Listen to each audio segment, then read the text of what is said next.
al pastor Anton Hernández, quien está con nosotros por primera vez también. Queremos entrar con el pastor acerca de un tema dentro del ministerio pastoral acerca de la formación del pastor.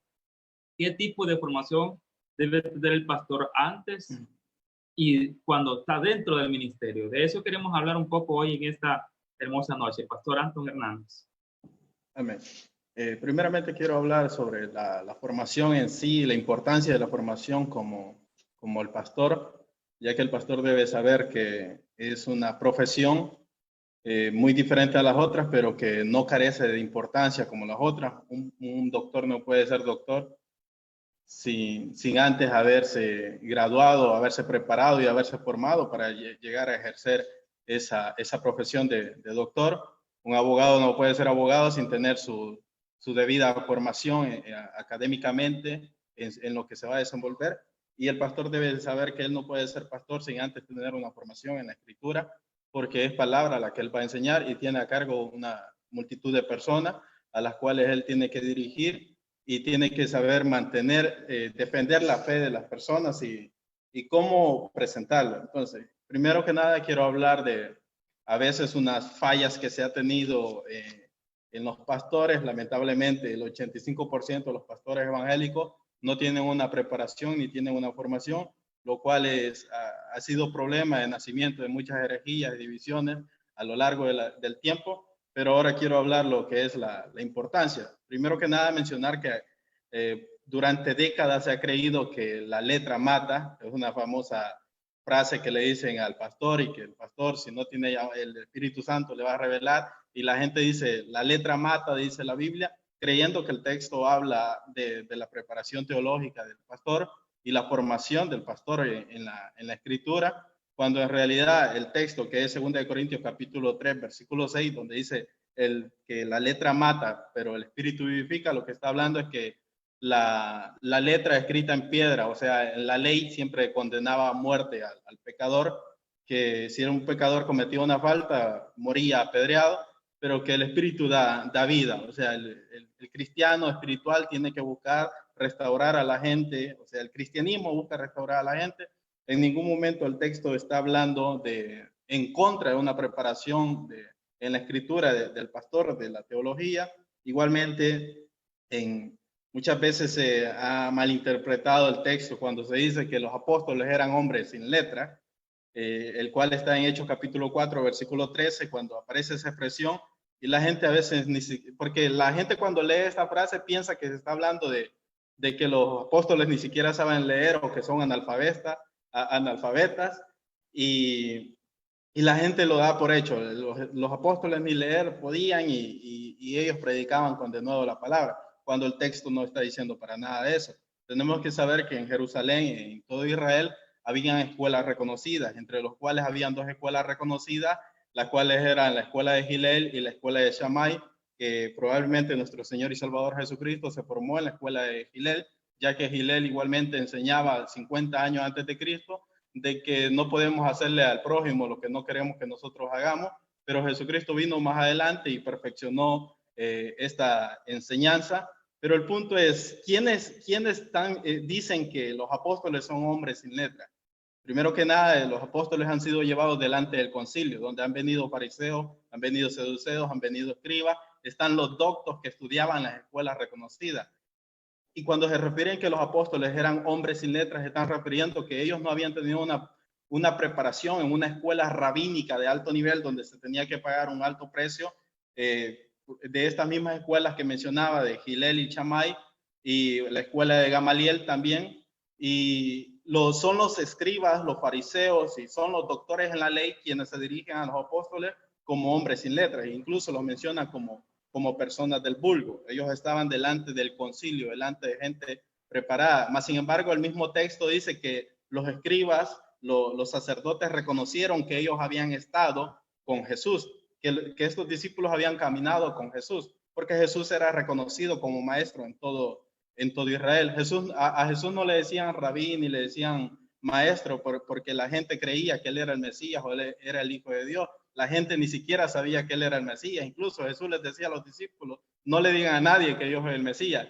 Y la gente la gente ni sabía, pero la gente se refería a Jesús como maestro porque sabían que Jesús había estudiado en una escuela rabínica como maestro, incluso estaba formando su propia escuela, ya que el judaísmo tenía diferentes escuelas de interpretación, conocidas como sectas, separaciones, que estaban los saduceos, estaban los escribas, estaban los fariseos, estaban los esenios, estaban los celotes, diferentes métodos de interpretación de la misma escritura, y Jesús iba a levantar una nueva escuela de interpretación de la escritura. Entonces, la gente a veces da por sentado de que los apóstoles no sabían leer y que así se ponían a predicar, y por eso muchas veces muchos pastores no se toman el tiempo de prepararse en lo que ellos se tienen que desenvolver. Ellos no pueden ir a hablar cualquier cosa. El pastor tiene que saber formarse anteriormente, tiene que saber definir su ministerio. Como decía nuestro hermano Astul, tiene que saber cuál es su función y cuál no es su función. Igualmente, en Mateo capítulo 13 y Marcos capítulo 6, la gente a veces cuando lee la expresión de que cuando Jesús llega a su tierra, Nazaret, y él empieza a hablar, la gente empieza a decir, ¿y quién es este que habla con tal sabiduría? Y que acaso no están con nosotros nuestros hermanos, y entonces ¿de dónde es que este saca tal sabiduría para hablar con autoridad?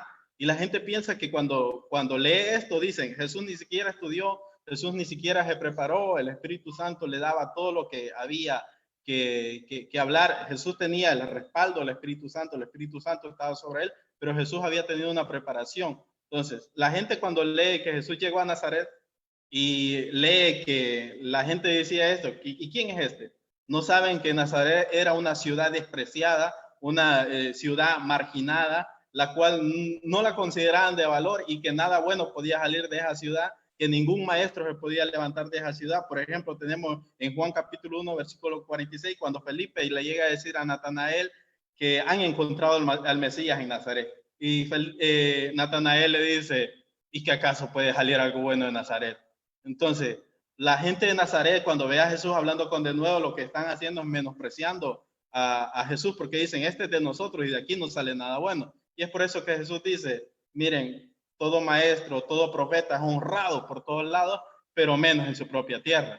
Entonces, la gente tiene que saber que lo que está pasando ahí es un menosprecio hacia Jesús por el lugar donde él vivía y que consideraban que nada bueno podía salir de ahí. Entonces, muchos han tenido un mal concepto acerca de la formación y lo han visto sin importancia, que muchos piensan que Jesús promovía que no se formaran, que no se preocuparan por lo que él por lo que habían de hablar, porque hay otro versículo que la gente llega a malinterpretar, que está en Lucas capítulo 12, versículo 12, y en Marcos capítulo 13, versículo 11, cuando Jesús dice, miren, no se preocupen de lo que han de hablar, ni lo que vayan a decir, porque en esa hora el Espíritu les dará a ustedes lo que tienen que hablar. Y la gente cree que no necesita una preparación, muchos pastores creen que no necesitan una preparación para hablar la palabra de Dios o predicar la palabra de Dios, cuando el texto ni siquiera está hablando de predicar detrás de un púlpito.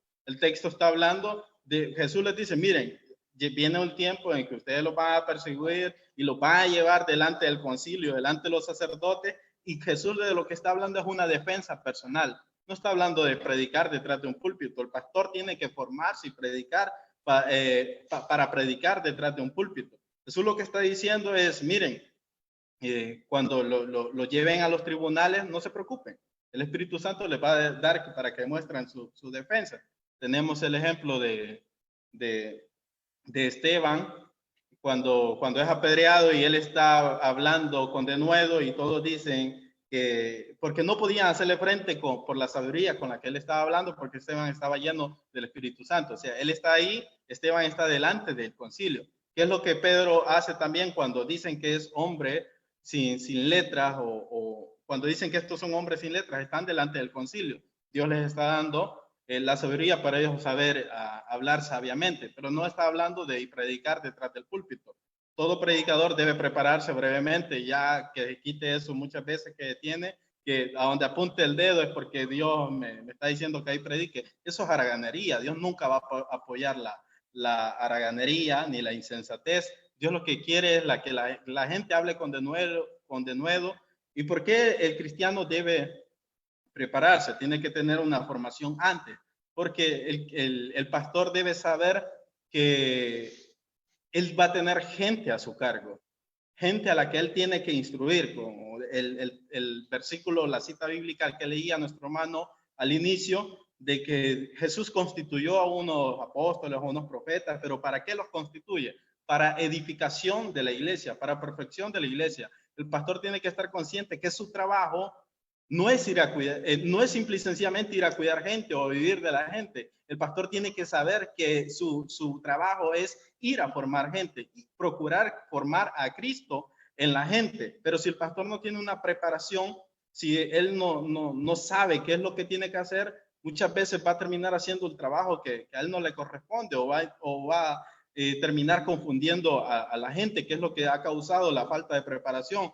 Tenemos tantas denominaciones a nivel mundial, miles de denominaciones a nivel mundial, porque todos quieren, muchos quieren interpretar sin formarse teológicamente, la cual va a ser su rama. Por ejemplo, ¿cómo el pastor le va a hacer frente a las 3 religiones monoteístas que hay en el mundo, la cual es la judía, la cual es la cristiana y la cual es la religión islam? Que la religión judía de por sí, desde el primer siglo, estaba dividida en las sectas que mencionábamos, saduceos, fariseos, esenios, los escribas, y la religión cristiana igualmente está dividida, está fraccionada. Hay católicos, hay evangélicos, hay reformadores, hay bautistas, hay etcétera, diferentes. Entonces, el pastor tiene que tener definido cuál va a ser su enseñanza y cómo él va a dirigir a la gente que tiene a su cargo para mostrar una defensa. Por eso Lucas escribe, le dice, miren, yo quería escribirles Judas dice, yo quería escribirles, pero una carta más larga, pero me vi obligado a escribir esta carta express rápido para decirles que por favor contiendan, defiendan por el evangelio la fe que a ustedes le fue enseñada. El pastor tiene que saber eso. Su trabajo es edificar, no confundir a la gente. Por eso el pastor tiene que tener una preparación. No se trata de simple y sencillamente porque quiero ser pastor. No, el pastor tiene que saber a qué es lo que va. Su deber es predicar, como decía nuestro hermano, no es ser detective, no es ser médico, no es ser andar de casa en casa muchas veces, sino que su rol es formar a las personas. Hay algo que yo siempre digo, que un pastor, poco puede lograr un pastor espiritual, pero sin preparación o sin formación. Y poco puede lograr un pastor que tiene formación, pero no es espiritual. Pero un pastor puede lograr mucho si tiene una formación y en su vida es espiritual. Son las importancias de que el por qué el pastor debe formarse. Porque muchas veces el pastor utiliza de excusa la no formación por eso. El Espíritu me va a dar lo que he de hablar. No podemos ignorar de que los apóstoles habían sido formados a los pies de Jesús. Ellos habían tenido una previa preparación a los pies de Jesús para poder dirigir la iglesia. El ministerio pastoral no es un juego. Se tiene que tener una formación. El pastor tiene que saber, antes de ser pastor, tiene que saber cuál va a ser su rol, a qué va a ir, tiene que saber qué es lo que va a enseñar, y ya siendo el pastor tiene que saber que tiene que mantenerse en eso, y su deber es seguirse formando, seguirse preparando. El pastor debe morirse formándose. El pastor debe morirse estudiando, el pastor debe morirse leyendo la escritura para poderla compartir con los hermanos, porque si no va a tener un pueblo confundido, y Dios no ha llamado al pastor a confundir a la gente. Dios ha llamado al pastor a iluminar a la gente, a mostrarle el camino que es el Señor Cristo Jesús, y para eso es la importancia de la formación pastoral antes de ser pastor y ya estando en el ministerio pastoral. Excelente, Pastor Alto. Qué importante es saber que un pastor debe de prepararse aún estando ya en el ministerio pastoral y antes todavía, para que sepa a qué se va a enfrentar, cómo va a contrarrestar lo que ya usted ya decía acerca de las herejías, acerca de que puede haber herejes dentro de la iglesia y hay que contrarrestar eso, hay que estar en contra, refutar aquellas cosas que van en contra de la doctrina de Cristo, y es algo que el Señor nos ha colocado para poder ser apologistas, o sea, defensores de la verdad del Señor. Una última intervención breve, Pastor Anton, breve, solamente qué consecuencias conlleva la falta de preparación de un pastor. La falta de preparación del pastor tiene por consecuencia un pueblo que desconoce. Por ejemplo, si el pastor no tiene formación teológicamente y no transmite su formación a las personas, cuando las personas le vengan gente de otra religión preparada, con Biblia en su mano, aunque sea mal interpretada, pero si le viene a la gente va a terminar confundida. Pero el pastor tiene que enseñarle a la gente a estar preparada, a defender su fe, a cómo defender su fe. Pero si el pastor no está preparado, si no sabe, ni siquiera él sabe defender su fe y no se lo transmite a la gente, se va a salir quedando sin nada porque la gente va a salir para otras iglesias porque va a salir confundida y hay algunos que hasta ateos terminan convirtiendo. Por eso es necesario la preparación del pastor, porque el pastor debe velar por transmitirle la fe a la gente y que la gente permanezca firme y no se descarríe del caminar. Que nadie vaya a venir y lo vaya a confundir. Hay pastores que se han ido. Yo sé que ustedes ya saben, muchos pastores se han ido diciendo, hoy ya estoy en la verdad, porque como no tenía una formación, hasta el mismo pastor engañaron. Entonces, es la importancia de la formación en el ministerio pastoral. ¿Qué son las comentario? consecuencias. ¿Qué consecuencias? Sí, eso es algo muy interesante. Gracias, Pastor Anton, porque hay consecuencias sobre la falta de preparación. Así es que les motivamos, jóvenes, que sientes el deseo de salir al pastorado y que tienes que vencer el miedo del que ya hablábamos con el Pastor Rufino, a que te prepares. Tenemos nuestro centro de estudios teológicos, Elohim, para que puedas prepararte. Hoy estamos en línea, trabajando, estamos en línea a través de aplicaciones, aprendiendo. Así que no hay excusa para prepararse. Pastor, no hay excusa para prepararse, porque lo podemos hacer, Bien, cerramos esta parte, este segmento,